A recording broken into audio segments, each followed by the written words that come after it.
12 seconds later. ರಾಜ, ನನಗೆ ಒಂದು ವಿಷಯ ಹೇಳಬೇಕು. ಅದೇನು ನಿನಗೆ ಹೇಳು. ನೀವು ಪಾಂಡು ಜೊತೆ ಇರೋ ಸಹವಾಸ ದಯವಿಟ್ಟು ನಿಲ್ಲಿಸಿ, ಇಲ್ಲಾಂದರೆ ನಿಮ್ಮ ಜೀವನ ಅಪಾಯದಲ್ಲಿ ಆಗುತ್ತೆ. ಅಯ್ಯೋ, ಅದೇನಕ್ಕೆ? ಅವನಿಗೆ ಒಂದು ಮಾರಕ ರೋಗ ಇದೆ. ನೀವು ಅವನ ಜೊತೆ ಸಹವಾಸ ಮಾಡಿದರೆ ನಿಮಗೂ ಆ ರೋಗ ಬರಬಹುದು. ಏನು ಸುಳ್ಳು ಹೇಳ್ತಾ ಇದೆಯಾ? ಇಲ್ಲ, ನಿಜ ಹೇಳ್ತಾ ಇದ್ದೀನಿ.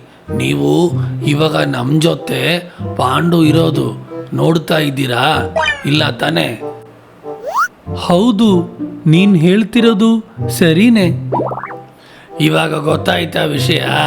ಅದಕ್ಕೆ ನಾವು ಅವನದು ಸಹವಾಸ ನಿಲ್ಲಿಸಿದ್ದು. ಹಾಗಾದ್ರೆ ಮಂತ್ರಿ ಅಧಿಕಾರದಿಂದ ಅವನ್ನ ತೆಗಿಸ್ತೀನಿ. ಅದೇ ಒಳ್ಳೆಯದು.